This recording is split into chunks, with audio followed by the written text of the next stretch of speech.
Sejahtera untuk kita semua. Shalom, Om Swastiastu. Yang saya hormati Bapak Polri, serta segenap pejabat utama Mabes Polri, serta para perwira dan hadirin sekalian. Yang saya hormati Bapak Ketua PBI, terima kasih banyak Pak kehadirannya, Pak Marjono Pak. Ini penghargaan bagi kami dan kehormatan bagi kami Bapak hadir. Kemudian Pak Agri yang mewakili dari 3 stasiun TV yang baru, TV Polri, Vibrata, dan Bayangkara. Bapak-bapak, ibu-ibu, hadirin sekalian berbahagia. Pagi hari ini adalah hari yang saya kira bersejarah untuk Polri, karena pertama kalinya kita memiliki 3 TV langsung yang berafiliasi kepada Polri. Jadi bukan hanya 1, ini 3. Ini Pak Boy namanya dicatat dalam sejarah. Ya. Sejarah Polri. Jadi memang kita menggulirkan langkah promotor ini, kebijakan profesional, modern dan terpercaya, yang sebetulnya bisa menjadi 2. Terpercaya ini adalah menjadi final outcome-nya, tujuan akhirnya, dengan membentuk polisi yang lebih profesional dan modern. Kami melihat bahwa tujuan daripada promoter ini sebetulnya adalah untuk membangun public trust yang relatif Polri saat ini setelah reformasi 98 relatif menurun. Bahkan termasuk salah satu 3 lembaga yang kurang dipercaya publik. Oleh karena itu, untuk membangun public trust ini ada 3 langkah utama yang ingin kita lakukan. Ini Pak Bambang Sundar perlu catat betul ini. Yang pertama adalah memperbaiki kinerja Polri, khususnya di bidang layanan publik. Memang banyak kinerja, tapi kita fokus pada 3 hal. Satu adalah layanan publik yang lebih baik, yang berbasis pada IT, sehingga ketika masyarakat menginginkan bantuan polisi, pelayanan polisi, pelayanannya baik, tidak diskriminatif, quick response cepat mendatangi TKP dan seterusnya. Itulah kita berupaya untuk melakukan digitalisasi teknologi informasi dengan percepatan akses publik untuk mengakses kepada polisi, dan polisi juga dapat cepat deploy anggotanya ke lapangan. Juga di bidang SIM, STNK, BPKB, SKCK yang jadi bagian dari layanan publik, kita harapkan juga bisa dilakukan digitalisasi serba online, sehingga peluang untuk pungli menjadi kecil, dan kemudian masyarakat akan lebih mudah untuk mendapatkan pelayanan. Yang kedua adalah di bidang profesionalisme penegakan hukum. Ini juga kita harapkan ada digitalisasi, diantaranya bagaimana membangun sistem informasi kriminal, kemudian sistem informasi database di intelijen, kemudian di reserse, penyidikan, dan seterusnya. Kemudian yang terakhir adalah kita berupaya juga untuk lebih mampu memelihara stabilitas Kamtipmas. Artinya kasus-kasus yang menonjol yang berimplikasi kontingensi, terutama yaitu kerusuhan massal, bisa jauh ditekan. Kemudian kasus-kasus transnasional seperti narkoba bisa kita tekan. Kasus-kasus kejahatan konvensional, jamret, pembunuhan bisa kita ungkap dengan cepat. Ini kinerjanya akan bisa membentuk kepercayaan publik pada polisi. Yang kedua adalah membangun kultur, merubah kultur, karakter anggota kita agar satu lebih humanis, kemudian lebih tidak mengedepankan arogansi kekuasaan atau kewenangan yang sekarang masih ada banyak. Kemudian ketiga adalah tidak menggunakan kekerasan yang berlebihan atau eksesif. Nah, kita berharap dengan perubahan kinerja dan kultur ini akan ada perubahan, perbaikan terhadap public trust, kepercayaan publik kepada Polri, yang menjadi esensi penting di iklim demokrasi. Nah, yang ketiga, yang justru bagian terpenting, perbaikan kinerja mungkin bisa membangun 20% dari upaya perbaikan public trust. Kemudian perbaikan kultur juga mungkin hanya 20%. Tapi publik, yang namanya publik, inilah dinamis dan sangat cair. Publik sangat dipengaruhi sekali oleh persepsinya, oleh media. Kita lihat bagaimana nanti hari ini semua mata akan memandang satu kasus saja, yaitu kasus vonis Jessica. Dan itu akan terbangun ketika ada saluran komunikasi bernama media yang menyiarkan itu. Beda pandangan publik kalau media menyiarkan langsung detik-detik pembacaan putusan itu sampai dengan keputusan akhir, dengan tidak diliput, tapi kemudian tiba-tiba nanti sore ada keputusan atau nanti siang ada keputusan vonis bersalah atau tidak bersalah. Ini dinamikanya dan psikologi masanya berbeda. Nah, oleh karena itu kita melihat peran media menjadi sangat penting. Satu anggota polisi yang berbuat baik itu bisa menutup, tapi naik di media terus-menerus, seperti kasus misalnya di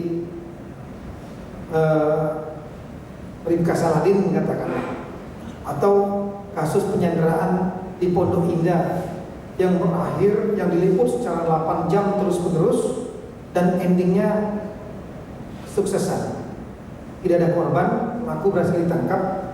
Itu sudah bisa menutup sisi negatif 400.000 lebih anggota Polri yang lain. Persepsinya polisi profesional, padahal mungkin nggak juga itu tempat lain. Sebaliknya, banyak kegiatan-kegiatan dilakukan oleh polisi, pengungkapan kasus narkotik, perampokan, menenangkan unjuk rasa, dan lain-lain yang positif, tapi tidak terekspos di media massa, tertutup cukup satu dengan peristiwa misalnya ada di YouTube polisi yang sedang menerima pungli di tengah jalan, tapi viral terus-menerus, diulang-ulang, langsung persepsi publik polisinya masih banyak yang pungli dan tidak profesional, buruk. Nah, oleh karena itu kami berpendapat bahwa peran media ini membangun persepsi publik 60%, lebih daripada kultur maupun lebih daripada pembangunan kinerja. Untuk itulah maka salah satu program penting yang menjadi kebijakan kami adalah mengelola media. Dan kalau untuk mengelola media, Polri memiliki potensi yang sangat-sangat luar biasa untuk bisa membangun persepsi publik yang positif kepada media, kepada publik. Yang kedua adalah Polri pun dapat mengambil peran dan berkontribusi untuk menjaga stabilitas Kamtibmas secara keseluruhan, termasuk juga membangun persepsi pemerintah, negara. Karena apa? Karena isu-isu yang ditangani oleh Polri ini selalu menarik dan tidak pernah kering. Lahan yang tidak pernah kering. Kasus Jessica 1 itu sudah lebih menarik dibanding dengan kasus migas, kasus mungkin masalah kelangkaan minyak atau keberhasilan pemerintah untuk membangun infrastruktur. Satu kasus Jessica dan lain-lain. Banyak sekali saya kira yang isu-isu yang ada di polisi, yang ditangani polisi, yang bersentuhan polisi, ini bisa dikelola menjadi isu besar dan menjadi trending topic. Nah, oleh karena itu saya meminta kepada jajaran Humas, Pak Boy, untuk kita merubah paradigma yang terjadi sebelum, mungkin tahun-tahun sebelumnya. Bid Humas itu lebih dianggap sebagai satu fungsi tambahan. Fungsi tambahan sama dengan bantuan teknis atau bantuan taktis. Dalam kepolisian, ini mungkin untuk bapak-bapak yang non polisi, kita mengenal ada 3 jenis polisian. Satu adalah fungsi utama, yaitu yang berhubungan langsung dengan tugas pokok Polri, penegak hukum, Harkam Tipmas, pelindung pengayom pelayan masyarakat. Itu fungsi lalu lintas, fungsi reserse, binmas, intelijen, dan sabara. Dari dulu kami diajari fungsi utamanya adalah 5 itu. Sementara fungsi bantuan taktis adalah MOB, kemudian polisi air dan udara, satwa, dan lain-lain. Untuk bantuan teknis, fungsi teknis itu diantaranya adalah kedokteran, kesehatan, kemudian fungsi humas termasuk fungsi bantuan teknis. Tapi di era teknologi informasi ini yang disampaikan oleh Alvin Toffler sebagai gelombang ketiga merubah peradaban manusia, teknologi informasi ini, saya beranggapan bahwa fungsi humas ini harusnya sudah mulai menjadi fungsi utama di luar yang 5 tadi, karena sangat menentukan persepsi publik. Kemudian untuk itu maka fungsi humas ini perlu untuk dibesarkan. Yang kedua, ada kecenderungan bahwa fungsi humas yang dijalankan selama beberapa tahun sebelumnya lebih kepada menjadi juru bicara. Jadi kadip humas, kabid humas lebih memerankan dirinya sebagai juru bicara. Kalau perannya, paradigmanya, cara berpikirnya adalah juru bicara, maka yang terjadi adalah sikap pasif, yaitu ada informasi, ada permintaan informasi dari masyarakat, kemudian baru disambut dan kemudian ditanggapi. Cari informasi, Pak, ini ada peristiwa kasus ini, contohnya ribut sekarang di Manokwari tadi malam. Ini bagaimana yang terjadi? Humas berusaha mencari informasi, setelah itu baru menjawab. Nah, kalau ini terjadi, maka kita didikte oleh media. Kita didikte oleh media, kita menjadi pihak yang pasif yang hanya menyampaikan informasi. Saya menyampaikan kepada Pak Boy, kita harus merubah paradigma ini. Fungsi humas harus lebih ofensif, lebih agresif. Kita yang harus mendikte media, kita yang harus mendikte persepsi publik. Oleh karena itu kabid humas jangan hanya memfungsikan sebagai juru bicara, tapi dia adalah desainer, dia adalah master yang merekayasa, dia adalah pemimpin redaksi. Artinya bersikap proaktif mencari bahan-bahan yang positif dan yang negatif, mempelajari apa isu-isu yang terjadi yang berkembang di masyarakat di bidang media, dan setelah itu kita bisa mengelola sentimen-sentimen negatif, kita balik menjadi netral atau lebih bagus menjadi positif.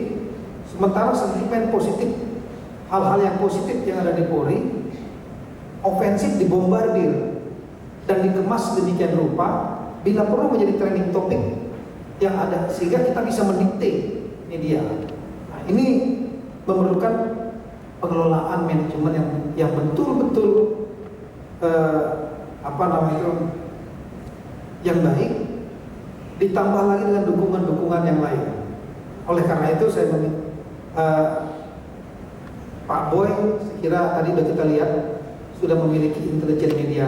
Kita harapkan rekan-rekan Humas Polda juga memanfaatkan intelijen media sehingga paham sentimen negatif apa yang berkembang, dan kemudian bagaimana kita sentimen positif yang mana kita perlu kita lakukan pengelolaannya. Kemudian kita juga melihat berkembangnya media sosial saat ini. Kalau untuk media konvensional mainstream ini sangat mungkin pengelolaannya relatif, saya tidak mengatakan mudah, tapi relatif tidak terlalu sulit dibanding dengan media sosial. Karena media konvensional dimiliki oleh owner, ada owner-ownernya, ada pemretnya yang jelas, kemudian ada koordinator liputan jelas, ada jurnalis yang jelas, sehingga kita bisa melakukan pendekatan dengan keempat lapisan ini untuk bisa memasukkan agenda-agenda kita. Tapi kepada media sosial adalah media yang tidak bertuan. Mereka bisa menjadi, sekali lagi, citizen jurnalis masing-masing. Mereka bisa menjadi koordinator liputan masing-masing, menjadi editornya sendiri-sendiri, bahkan bisa menjadi owner daripada media itu sendiri. Karena dia bisa viralkan, dia bisa naikkan. Kalau publik yang akan menilai, melihat itu menarik, maka itu akan menjadi viral. Yang nggak menarik akan tertutup dengan sendirinya. Ini jauh lebih sulit. Oleh karena itulah, dalam rangka untuk memperkuat fungsi humas ini, maka beberapa langkah sudah kita lakukan. Selain melakukan manajemen media, salah satu yaitu kita berusaha untuk memperkuat struktur humas, diantaranya dengan menambah 1 kepala biro, Pak, yang sudah kita ajukan, itu kepala biro multimedia yang diharapkan bisa mengelola media dan terutama media sosial. Ini harus dikelola tersendiri dengan cyber troops dan cyber army kita. Kemudian yang kedua, kita juga untuk memperkuat anggaran. Ini Pak Bambang Sunar, kita tahun ini memang sudah perkuat anggaran di humas tingkat Mabes, Polda, dan juga Polres. Kemarin tahun-tahun lalu minim sekali.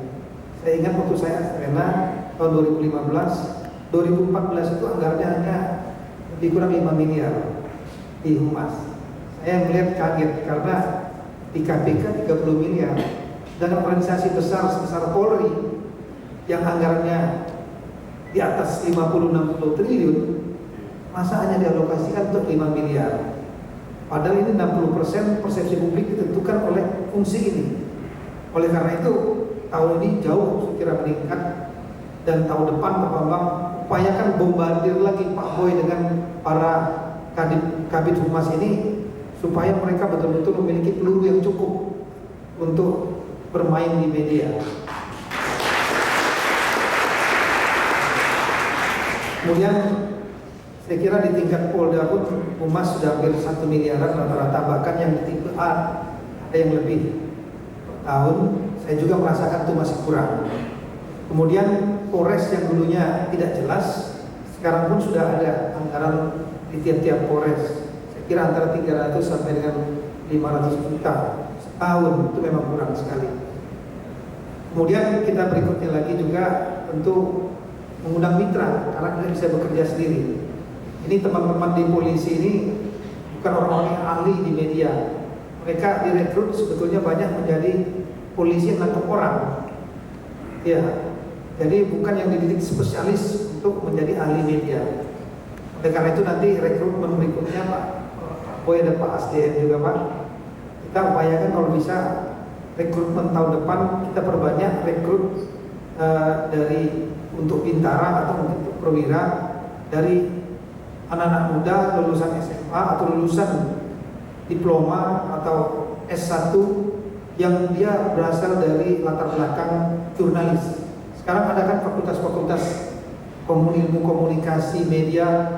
Ini kalau bisa rekrutmennya, mohon izin Pak Wakapolri, kita tahun depan rekrut sebanyak-banyaknya dari teman-teman yang memang latar belakangnya dididik di media, karena polisi nggak punya dikjur media sendiri, pusdik media. Tapi kalau bisa ada pusdik media ini ke depan, ini kita harus rekrut dari luar masuk, dan sehingga mereka tahan dan menetap di situ. Kalau enggak ya terjadi seperti sekarang, ingin masuk di humas itu untuk batu loncatan saja, cari jabatan, setelah itu melompat lagi ke tempat lain, sehingga paling berapa tahun setelah itu nggak berlanjut. Tapi kalau memang dia menjiwai sekolahnya memang di bidang media, kita akan memiliki kader yang memang spesialis di bidang itu. Nah, yang terakhir, kita tentunya mengharapkan memiliki media, afiliasi media sendiri. Untuk itulah kita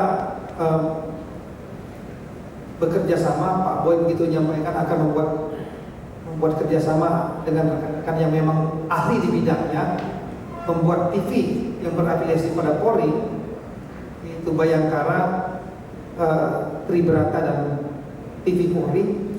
Kita sangat menyambut sangat-sangat antusias dan gembira.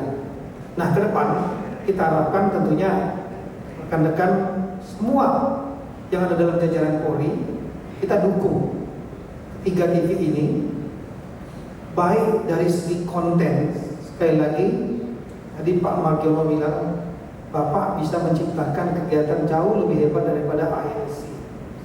Kenapa? Karena hampir semua masalah itu berhubungan dengan polisi. Polisi memiliki sumber informasi yang pertama. Sementara yang di ILC, Iwan itu mungkin sudah sumber informasi yang kedua, ketiga, dan seterusnya. Kita memiliki sumber informasi pertama, dan kasus-kasus, peristiwa-peristiwa di tangannya polisi sekali lagi tidak pernah kering. Semuanya rata-rata menarik, pasti ada yang bisa diangkat. Nah, kita dukung ketiga TV ini dengan segala daya upaya kita. Input informasi kita berikan, akses kita berikan sebanyak-banyaknya. Tapi yang hal-hal yang off the record tolong jangan expose. Kemudian yang kedua, kita dukung juga, kita harapkan memang ada pembiayaan secara independen, secara profesional dikelola. Monggo, untuk itulah Bapak yang mengelola. Kalau polisinya mengelola pasti bangkrut terus.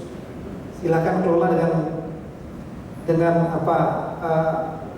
dasar prinsip profit oriented, mendapatkan keuntungan. Silakan mendapat keuntungan sebanyak-banyaknya, dan kita dari jajaran kepolisian nanti akan berupaya juga mendorong agar teman-teman, rekan-rekan yang punya usaha-usaha yang mungkin mereka memerlukan promosi, kita dorong juga promosinya bisa ke sana gitu. Saya kira itu, mudah-mudahan dengan langkah-langkah ini citra Polri akan bisa menjadi lebih baik, dan tentunya kita hanya bisa berusaha, kita kembalikan semuanya kepada Tuhan Allah Subhanahu wa taala.